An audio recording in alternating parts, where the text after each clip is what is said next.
Assalamualaikum warahmatullahi wabarakatuh. Perkenalkan, nama saya Nadila dengan NIM L02122104. Saya dari kelas Ekotoksikologi Perairan kelas A. Pada video kali ini saya akan mempresentasikan salah satu jurnal yang berjudul Uji Toksisitas Letal CR6+ terhadap ikan nila atau Oreochromis niloticus, di mana jurnal ini ditulis oleh Nanik Mustikaning Tias, Jamar Tumpel Florantus Lumban Batu, dan Ridwan Afandi pada tahun 2016. Tujuan dari penelitian ini yaitu untuk mengetahui efek letal suatu senyawa toksik dan untuk mengetahui kematian biota uji akibat konsentrasi senyawa kimia tertentu yang terkandung dalam suatu limbah yang dicatat sebagai median lethal concentration LC50. Adapun metode yang digunakan dan rancangan percobaannya itu metode yang digunakan yaitu metode eksperimental, di mana pada penelitian ini dilakukan 2 tahap pengujian yaitu uji pendahuluan dan uji toksisitas letal. Penelitian ini menggunakan salah satu ikan yaitu ikan nila dengan berukuran panjang 10-13 cm. Lalu digunakan K2CR2O7. Dilakukan dengan cara mengencerkan K2CR2O7 dengan konsentrasi yang telah ditentukan dan dicampurkan dengan air sebanyak 1 liter. Lalu dimasukkan ke dalam media uji yang akan digunakan dan diaduk hingga merata ke dalam 40 liter air. Setiap perlakuan diulang sebanyak 3 kali. Jenis pengujian yang dilakukan pada penelitian ini ada 2, yaitu uji pendahuluan dan uji toksisitas letal. Uji pendahuluan bertujuan untuk memperkirakan kisaran konsentrasi ambang batas dan ambang bawah, ambang batas atas dan ambang batas bawah CR yang digunakan pada uji definitif. Tahap uji ini menggunakan 6 perlakuan selama 48 jam. Selanjutnya uji toksisitas letal, di mana bertujuan untuk mengetahui nilai dari LC50 selama 96 jam.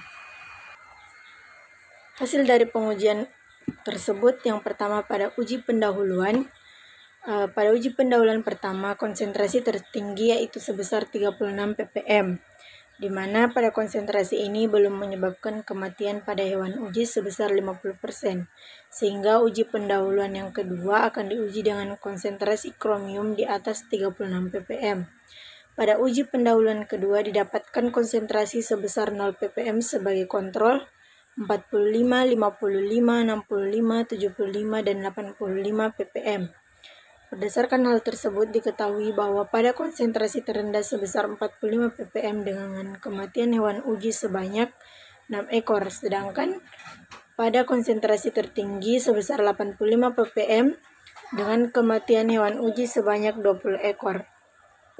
Berdasarkan hal tersebut dapat disimpulkan bahwa nilai konsentrasi CR6+ yaitu nilai ambang batas bawahnya yaitu 45 ppm dan nilai ambang atasnya yaitu 85 ppm. Dan ini untuk menjadi nilai ambang pada saat uji toksisitas LC50 selama 96 jam. Selanjutnya hasil dari uji toksisitas letal. Tahap ini dipergunakan untuk menentukan toksisitas letal toksisitas CR. Yang dilakukan itu yang pertama, menyiapkan akuarium sebanyak 18 buah dan 180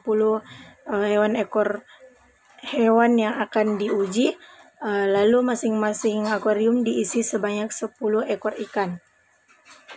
Pengamatan kematian hewan uji dilakukan pada periode waktu pemaparan 24, 48, 72, dan 96 jam. Hewan uji yang telah mati pada saat pengamatan dikeluarkan dari setiap akuarium dan dicatat. Penentuan nilai LC50 ini dengan menggunakan analisis probit.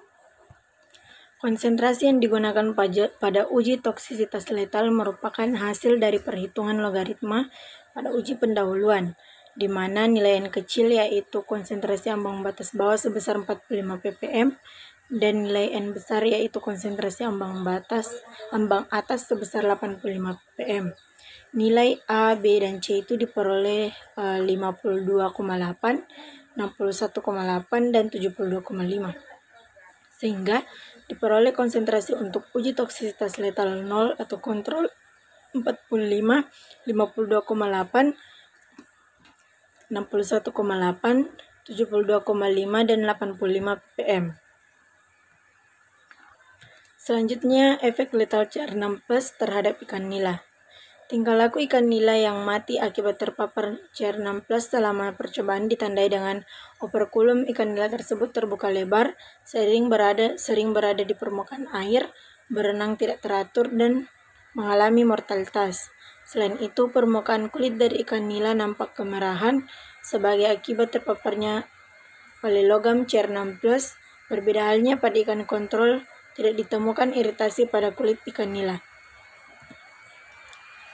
Kesimpulan dari penelitian ini yaitu nilai toksisitas letal LC50 selama 96 jam pada ikan nila yaitu sebesar 61,2 ppm yang dapat dikategorikan ke dalam golongan dengan daya racun yang sedang atau medium toksik. Ikan nila yang telah terpapar logam kromium akan membahayakan kesehatan bagi manusia yang mengkonsumsinya. Baik, demikian presentasi saya. Kurang dan lebihnya mohon dimaafkan. Assalamualaikum warahmatullahi wabarakatuh.